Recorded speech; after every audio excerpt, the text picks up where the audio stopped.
Algumas das heresias que estão ocorrendo hoje em dia. Uma, dizer que, através dessa palavra aqui, primogênito de toda a criação, que Jesus foi criado por Deus na eternidade. Outra, que Jesus é o próprio Pai. E a outra heresia é que o Espírito Santo é uma mulher. São três heresias que estão constantemente nos debates de lives nos dias atuais. Agora vamos falar sobre essas questões.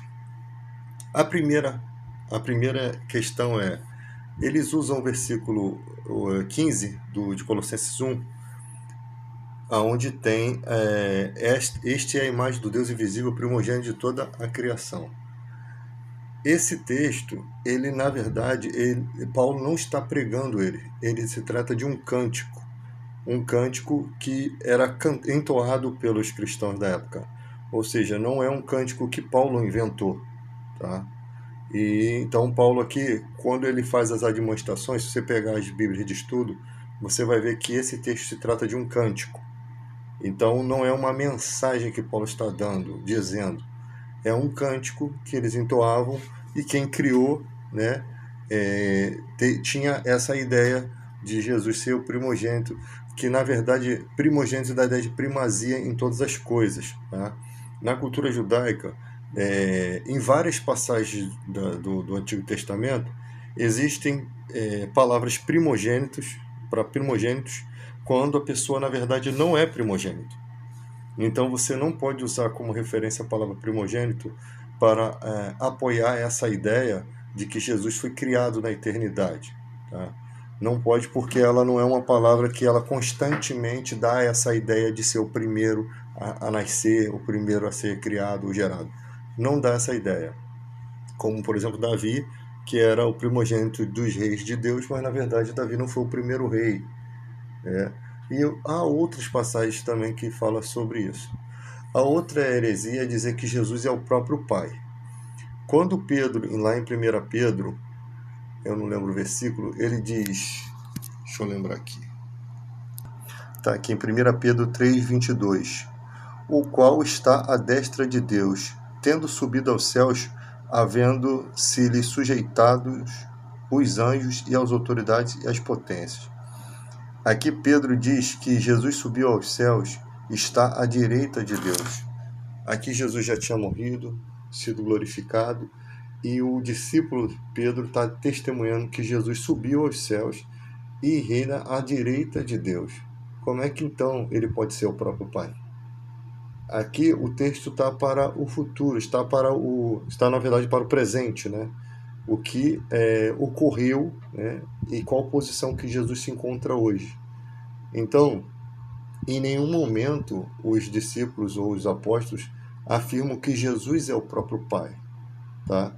Jesus já havia sido glorificado. Essa palavra, ela se conforma com a palavra que Paulo diz. E lembrando que Paulo também não viu a Jesus em vida, então Jesus já estava morto e glorificado. Ele diz, tudo sujeitou debaixo dos seus pés, porquanto, quando afirma que tudo lhe foi submetido, é evidente que isso não inclui o próprio Deus, que conduziu todas as coisas à submissão de Cristo. Outra palavra em questão, se encontra em 1 Coríntios 15, diz que após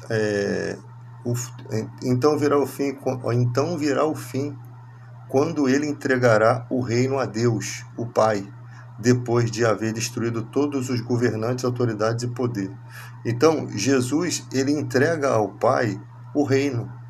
Então, ele vai ter a segunda vinda, né? E ele entrega o reino a Deus.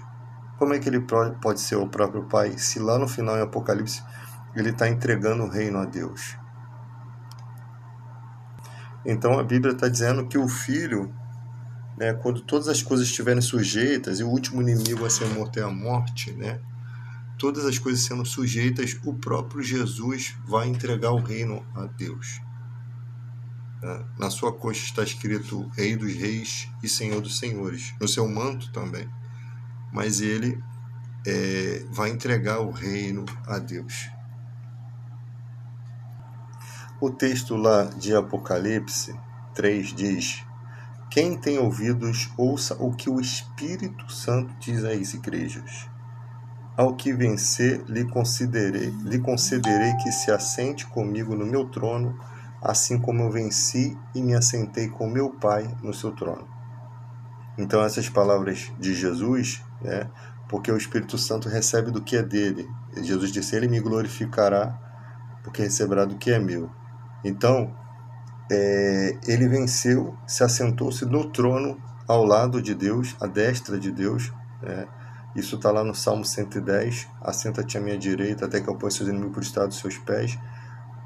E ali ele tem um trono que ele concede que se assentar junto com os seus discípulos, e tem um trono exclusivo que só ele e o Pai estão. Quando você lê Isaías 9,6, ele é príncipe da paz. Quando você lê Apocalipse, lá no final tem ele Rei dos Reis, Senhor dos Senhores, ou seja, há uma exaltação de príncipe a rei, há uma elevação, né? Ele é colocado como Rei dos Reis e Senhor dos Senhores, tá? Isso agora com as marcas da crucificação, Pai da eternidade, porque ele gera a eternidade. Ele dá, sem Jesus a gente não tinha eternidade, então ele se tornou o Pai da eternidade, tá?